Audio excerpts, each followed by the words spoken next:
You ever have a morning where you think, well, this is how it ends? Because let me tell you, when Claudia Thornhill screamed, "This ends today," right in my face before I'd even shut off my truck, that's about where I was, standing on the gravel drive of my family's century-old farmhouse, knuckles still white from a 16-hour drive. And there she was, the queen of clipboard, already at my gate with eyes blazing like I'd insulted her roses.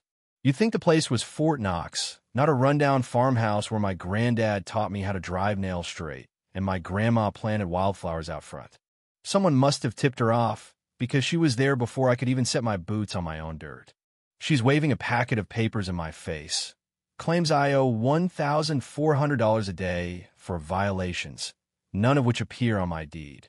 Now, I didn't know it yet, but those threats, once I started recording them, would pull apart $1 million land grab, unravel a scam that had swallowed up families for years. But right then, all I saw was a woman in a suit worth more than my pickup, telling me I couldn't touch a board without her say-so. Let me back up a sec. The first thing that hit me when I stepped inside was the light.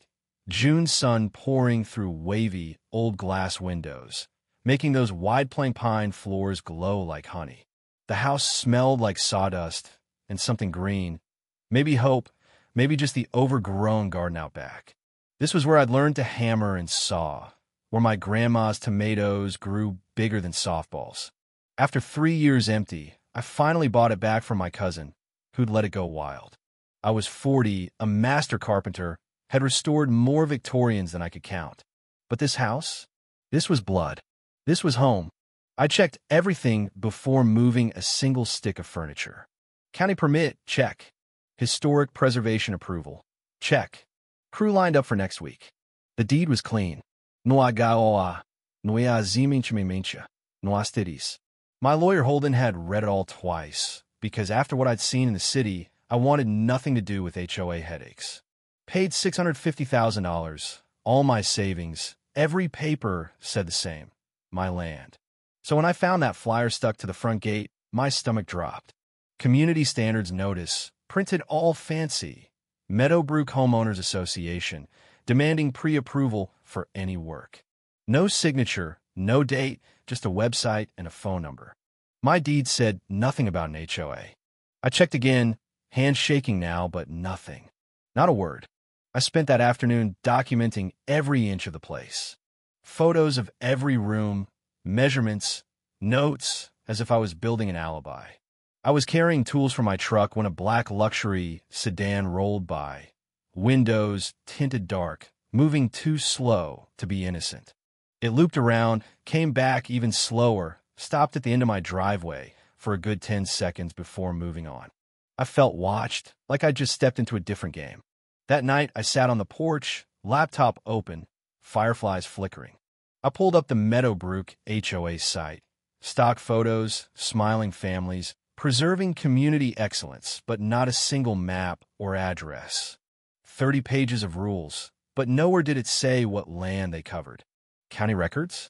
Nothing. State registry? Zero. This HOA was a ghost, slick website, no paper trail. My skin crawled. I called Holden, left a message. Something's wrong. Call me. I tried to sleep in my old room. Same iron bed Grandpa welded. Same view over the fields. But I kept thinking about that flyer, the sedan, that website full of nothing. Some phantom HOA claiming my home. They'd been waiting. They knew when I was coming. 3 days later, FedEx brought a fat envelope. Official looking. Meadowbrook HOA, red ink, raised letters, 7 violations. Unapproved paint, illegal fence, the original picket for 1923. Mind you, tools in view, my work truck in the driveway. Lawn too long. Never mind, I just got there. $1,400 a day. 5 days to comply or face legal action. I call Holden, sent him photos. That's fraud, he said. Textbook extortion. Record everything. Virginia's one-party consent. Build your case. So I made a folder. Harassment evidence. Scan it all. Next time they came, I was ready. Sure enough, 2 days later, 3 of them rolled up, Claudia in front, hair tight, smile tighter, with a man and a woman, clipboard and camera in hand. She introduced herself as president, started reading off violations. I pulled out my phone, hit record kept in my pocket. You have no authority, I said. Deed is clear. She claimed the county made an error, said they'd had jurisdiction since 2019. I blocked the camera. This is private property. Leave, or I call the sheriff. Her smile was pure calculation. 3 days left, Mr. Ramsey. Then it gets ugly. As I left, I caught the plates on that black sedan. Same car that had circled. I stood there, hands shaking, the word extortion echoing in my head. Sent the audio to Holden. He called back. You've got them. Next time, get plates, faces, everything. Don't engage. That night, I dug through property records. Claudia had bought and sold 4 homes here, every one after HOA complications forced the owners out. Each time, bought below market, flipped for profit. Over $1 million, made off misery. Suddenly, it all clicked. This was a scheme, a fake HOA, scaring people out, buying cheap, flipping high. My place was next. Only I documented every step. The harassment turned routine. Claudia and her crew appeared at weird hours. Monday before breakfast, Wednesday during trim work, Friday at dusk. Always with new violations. Flower beds misaligned, mailbox the wrong color, a tree branch too close to the fence. They started posting flyers on telephone poles. This property is in violation, making sure everyone knew whose house it was. I took pictures, then let them stay, more evidence. Then the online attack started. Someone posted in the local Facebook group saying a historic property owner was ruining neighborhood aesthetics. No names, but everyone knew. Some defended me. Most just argued. I screenshotted it all, added it to the folder. Neighbors started pulling away. People I'd waved to wouldn't meet my eyes. Garage door stayed shut. Claudia was isolating me, classic bully play. But she misjudged one neighbor, Mrs. Blackwood, 74, lived at the bend in the road. She knocked one night, cookies in hand, said, "We need to talk." She laid it out. The Lawsons, the elderly widow, a young couple, all forced out by the same scam. Claudia's company bought every house, always under market, always after HOA problems. Mrs. Blackwood nodded at my laptop. "If you're fighting, you've got backup. I'll call the Lawsons." That night, I started calling victims. Everett Lawson answered, voice tired.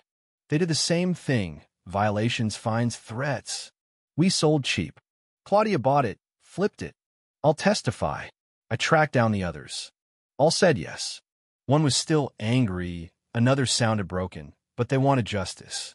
I turned the spare room into a war room. Whiteboard, binders, cloud backups. Holden and I drafted the civil complaint, fraud, extortion, emotional distress, maybe even RICO. I installed cameras, logged every visit. Then I called Claudia, recorded her as she offered to buy my house. $700,000 cash, no legal troubles, even though it was worth $850,000. Offer expires when we file the lien. Extortion, clear as day. I sent the whole case to a reporter, Delaney Harper. She called within hours. "This is huge," she said. We met. I gave her everything. Evidence, interviews, charts. Delaney wanted it all on camera. My story, the victims, the house itself. 3 days later, her crew filmed interviews on my porch, in the barn, around the house. Victims shared their pain and their losses.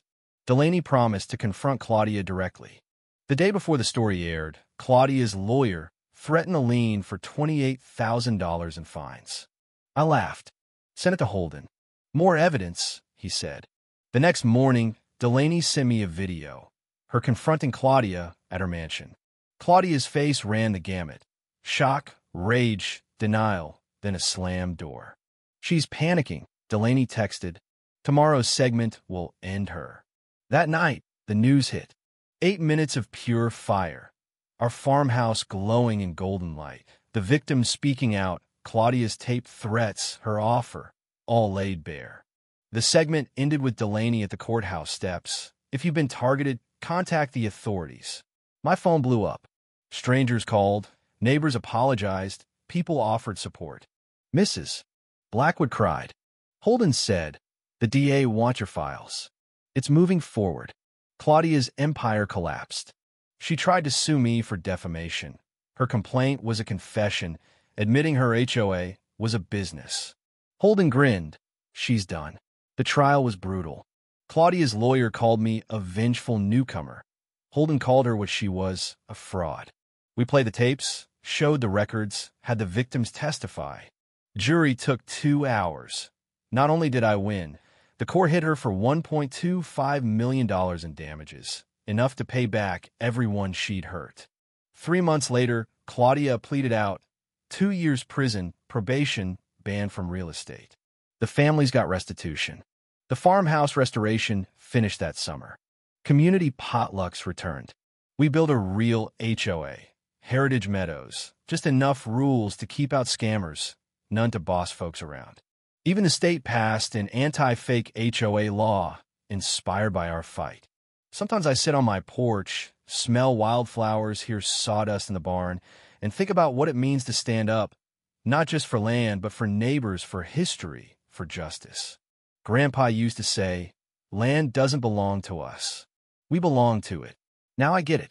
I fought not just for a house, but for the soul of a place. One voice can turn the tide. And if you're out there facing something like this, don't back down. Document everything. Find your allies. Fight for what's right. And let your story shine a light for someone else. Drop your thoughts below. Have you dealt with a nightmare neighbor or a crooked HOA?